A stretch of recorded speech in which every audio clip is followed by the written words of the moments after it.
మొదటి భార్యతో పెట్టుకుంటావా అంటూ భర్తకు వార్నింగ్ ఇచ్చింది. ఇవ్వడమే కాదు, ఏకంగా కిడ్నాప్ చేయించింది.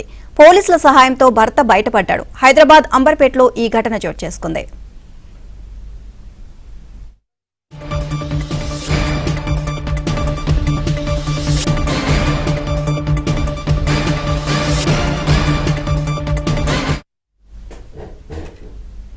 అంబర్పేటకు చెందిన శ్యామ్ అనే స్థానికుడికి మాధవీలత అనే మహిళతో వివాహమైంది.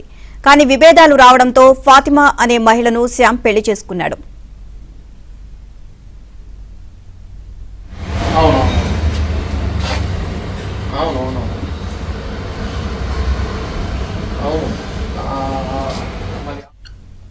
ఇదే కేసుకు సంబంధించి ఈస్ట్ జోన్ డీసీపీ బాలస్వామి మీడియాతో మాట్లాడుతున్నారు. ఇప్పుడు లైవ్ చూద్దాం. వీళ్ళు ఇంకా పకడ్బందీగా ప్లాన్ చేసి ఈ కిడ్నాప్ చేయడం జరిగింది.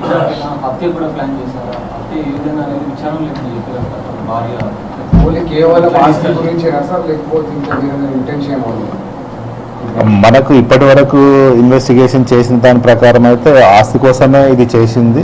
ఏమైనా తేడా వచ్చినప్పుడు అల్టిమేట్గా మేబీ డ్రాస్టిక్ డిసిషన్ తీసుకోవచ్చు. సో ప్రస్తుతానికైతే ఆస్తి కోసమే ఈ కిడ్నాప్ చేసినట్టు తెలుసు. అవి విక్టిమ్ని ఎక్కడ కూడా ఇంజరీ చేసినట్టు కానీ ఆయుధాలు ఉపయోగించినట్టు కానీ కూడా ఏమీ లేదు. ఓన్లీ జస్ట్ బలవంతంగానే తీసుకెళ్లారు. సో దానికి పకడ్బందీ ప్లాన్, తర్వాత వెహికల్స్ ఇవన్నీ ఉన్నాయి కాబట్టి 6 మంది మనకు సీసీటీవీ ఫుటేజ్ ప్రకారము 6 మంది వచ్చారు. ఈ ఇద్దరు లేడీస్ కూడా వాళ్ళు అపార్ట్మెంట్లోనే ఉన్నారు. తర్వాత ఇమీడియట్గా ఈ కిడ్నాప్ అయిపోయిన వెంబడే వాళ్ళిద్దరు కూడా పారిపోయారు. దాని తర్వాత A1 అండ్ A2, A3 వీళ్ళు ముగ్గురు కూడా మనకు తర్వాత డ్యూరింగ్ ద కోర్స్ ఆఫ్ ఇన్వెస్టిగేషన్లో తెలిసింది. ఓకేనా? హిందీ में बोलते हैं. ఓకే, తెలుగు ఎవరు? తెలుగు వీళ్ళని పంపిద్దామా సార్? వీళ్ళని పంపిద్దామా? తీసుకెళ్ళడం మన కార్లో ఏమైనా ఫోటోలు కింద సీసీటీవీ ఫుటేజెస్ వెరిఫై చేసినప్పుడు ఒక అనుమానాస్పదంగా ఒక 6 వ్యక్తులు కలిసి వచ్చి దీంట్లో ఒక పర్సన్ని, అంటే మంత్రి శ్యామ్ అనే పర్సన్ని కిడ్నాప్ చేసి 2 కార్లలో వెళ్ళిపోవడం జరిగింది. దీనికి సంబంధించి ఆ రోజు అర్ధరాత్రే మనము కిడ్నాప్ చేసినటువంటి మొదటి కారుని చర్లపల్లి సమీపంలో ఒక అటవీ ప్రాంతంలో దాన్ని కనుగొనడం జరిగింది. దాని పూర్వపరాలు పరిశీలించినప్పుడు అది లాంగ్ డ్రైవ్ కార్స్ నుంచి రీసెంట్గా రెంట్కి తీసుకొని దాన్ని కిడ్నాప్లో వాడడం జరిగింది. దాని తర్వాత అక్యూజ్డ్ పర్సన్స్ ఎవరైతే ఉన్నారో వాళ్ళు వేరే ఇంకొక 2 కార్లు తీసుకొని 2 వీలర్స్ మీద అందరు కూడా పారిపోవడం జరిగింది.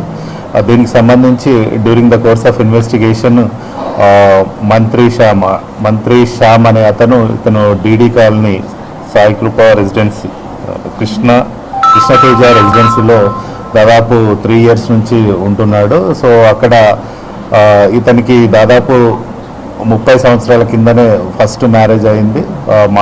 ఇక్కడ A1 మాధవీలత తోటి.